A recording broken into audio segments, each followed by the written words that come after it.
너희 중에는 그렇지 않아야 하나니 너희 중에 누구든지 크고자 하는 자는 너희를 섬기는 자가 되고. 아멘. 오늘 말씀 보면은 열 제자가 두 형제에 대해서, 두 제자 야고보와 요한에 대해서 분노했다라고 성경은 기록합니다. 바로 앞선 그 문맥에서 야고보 요한의 어머니가 예수님께 나아가 그 왕의 좌편과 우편 그 자리를 청택했기 때문입니다. 왜 열지제자는 분노했을까요? 저렇게 자리를 탐내는 신앙인에 대해서 울분을 참지 못하고 의분을 한 것일까요? 그렇게 보기가 어렵습니다. 만약 그것이 진짜 이유였다면 따로 그들이 야고보와 요한을 불러가지고 잘못을 지적해야 했을 것입니다. 그러나 본문은 그저 그들이 분이 여겼다라고 기록하고 있습니다. 누군가의 잘못을 바로 잡으려는 그 분노라기보다는 자기들의 감정이 지금 상해서 쏟아내는 분노였습니다. 사실 이 사건이 일어나기 바로 직전만 보더라도 제자들은 이미 한 번 이 일로 다툰 적이 있습니다.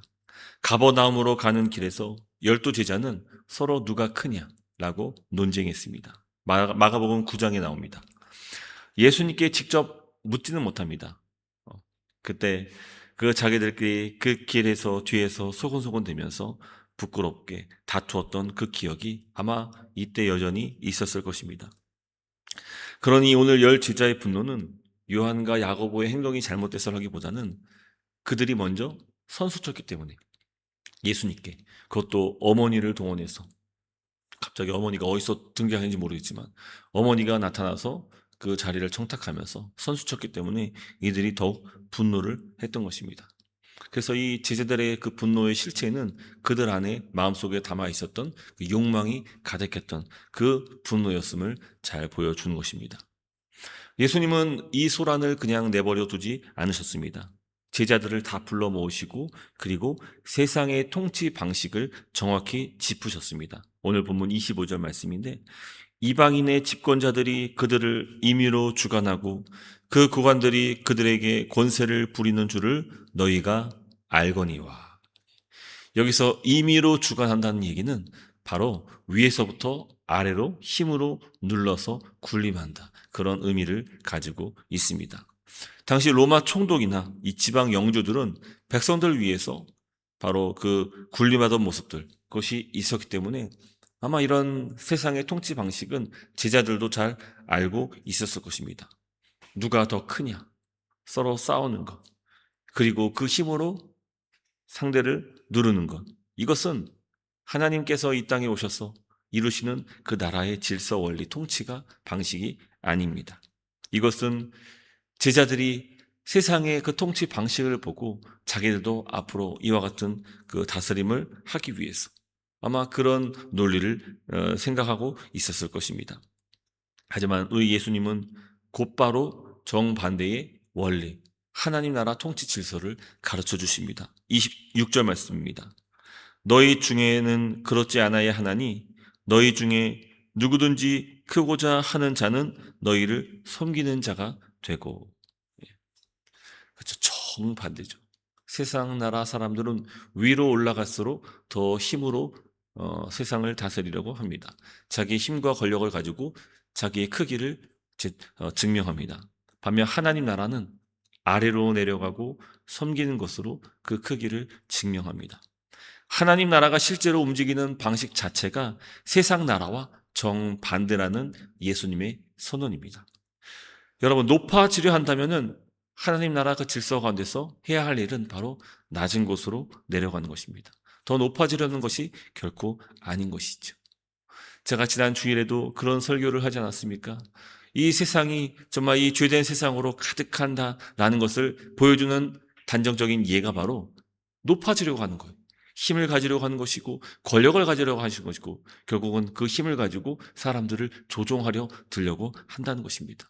이것은 절대로 하나님의 뜻도 아니고 하나님 나라 질서 통치 방식도 더더욱 아닙니다. 예수님께서 몸소 보여주듯이 가장 높으신 왕께서 모든 사람을 위해서 자기 생명을 대속물로 내어주시는 것, 그 일을 친히 보여주셨습니다. 십자가에서 죄인으로 죽기까지 그분은 복종하셨고 그 모든 일을 모든 사람들을 섬기는 일에 그분께서는 몸소 이 일들을 다 보여주셨던 것입니다. 그러므로 우리가 하나님 나라 그 나라에 들어온 하나님 나라 백성이라면은 우리는 이와 같은 예수 그리스도의 통치 방식을 온전히 따라야 하는 것입니다. 문제는 이 이방인의 통치 방식이 여전히 2000년 전이나 지금이나 여전히 활발하게 이루어지고 있다는 것입니다. 더 심각한 문제는 이 원리가 교회 안으로도 침투해 버렸다는 것입니다. 직분이 높아질수록 대접받아야 한다는 그 생각, 오래 섬긴 사람이 목소리를 더 크게 내야 한다는 그 권리를 가지고 있다는 그런 방식들, 새신자보다는 오래된 신자, 젊은 세대보다는 나이든 세대가 더 많은 발언권을 가져야 한다는 그 무의식적인 그 서열 감각이 오늘날 교회 안에도 고스란히 들어와 있습니다.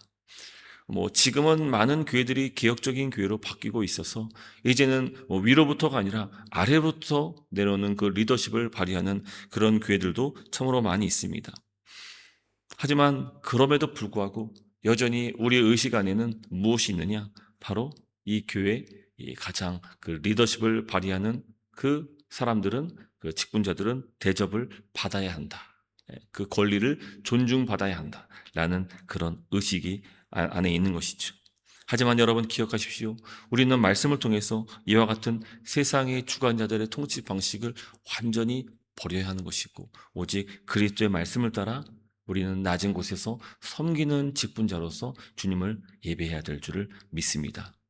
그래서 한국 교회를 두 가지 사회적인 어떤 그 질서 속에서 자꾸만 이것을 바꾸려는 시도들이 오래전부터 있어 왔습니다. 대표적인 두 가지 조직은 바로 하나는 군대고 하나는 회사입니다. 마치 교회가 군대식으로 이해를 하는 것이죠. 그래서 위에서 명령하면은 그것을 반드시 지켜야 된다. 그 명령에 불복종한 것이 예수님께 불복종한 것과 거의 다르지가 않습니다. 심지어 어떤 교회에서는 그 교육자들을 청빙할 때 당신 누구 종이냐고, 당신 누구 종이야? 그때 하나님의 종입니다 하면은 탈락입니다. 담임 목사님 종입니다. 그래야 그 청빙이 이루어집니다. 이 과연 이 말이 되는 일입니까? 그런 일들이 버젓이 이루어지고 있는 것이죠. 마치 교회가 군대라고 착각하는 겁니다. 또 이 사회 그 조직 회사처럼 인정받으면 더 높은 자리로 올라갈 수 있다. 그래서 이 교회 재직 직분들을 이게 직급으로 생각하는 거예요. 이 더 위로 올라갈수록 더 많은 권한을 가지게 된다. 아닙니다. 교회는 직급이 아닙니다. 각자의 맡겨진 직무가 다릅니다. 그래서 목사에게는 목사의 직무, 장로에게는 장로의 직무, 집사에게는 집사의 직무, 그 집사의 그 장로의 목사의 직무들이 각각 따로따로 분리가 되어 있습니다. 그것이 바로 이 온전한 이 교회 질서입니다. 그래서 우리는 높아갈수록 더 많은 권력을 가졌다는 것이 아니라 바로 우리는 낮은 곳으로 내게 맡기신 직무와 직분을 가지고 더 섬기도록 주님께 부름받은 그런 공동체입니다. 이것이 바로 교회의 질서 통치 원리가 되어야 되는 것이고, 이것은 결코 세상이 따라할 수 없는 그런 하나님 나라의 질서입니다. 예수님의 말씀을 우리는 분명히 받아들일 필요가 있습니다. 이미 그 크기를 증명하려고 자기 힘을 길른다면 우리는 다시 한번 주의 말씀 가운데 엎드려야 할 것입니다. 그리고 이미 우리는 주신 그 부르신 자리에서 섬기고 있다면 그것은 바로 하나님 나라에서 여러분은 가장 큰 자로 주님께 인정을 받게 될 것입니다. 설령 누구도 알아봐 주지 않는 낮은 섬김이라도 하나님 나라 안에서는 결코 작은 일은 있을 수가 없습니다. 세상은 보이는 것으로 크기를 매깁니다. 하지만 하나님은 우리의 마음까지도 감찰하시기 때문에 보이지 않는 그 섬김의 자리 가운데 늘 함께 하시고, 그런 자들을 주님께서 위로하시고 그런 자들을 높여주십니다. 그러니 우리는 애써 자리를 다툴 필요가 전혀 없습니다. 이미 여러분 주신 그 자리에서 섬기고 계시다면 여러분들은 이미 주님 안에서 가장 큰 사람인 것입니다. 말씀을 맺도록 하겠습니다. 오늘도 그 주님의 은혜가 우리 삶 가운데 넘쳐나기를 간절히 소망하며, 특별히 우리의 교회 안에서뿐만 아니라 이것이 세상에 나가서도 우리는 하나님의 말씀의 그 통치 원리를 가지고 살아가는 자들이기 때문에 더 낮은 곳으로, 더 섬기는 곳으로, 설령 사람이 인정하지 않고 설령 세상 사람들이 나를 무시한다 할지라도 우리는 그 예수 그리스도께서 친히 몸소 보여주셨던 그 섬김의 자리로 나가야 되는 줄을 믿습니다. 그리할 때에 비로소 이 세상이 그리스도의 나라, 하나님의 나라로 점점 바뀌게 될 것입니다. 여러분, 어제 예배 말씀 세 번째 우리가 들었죠.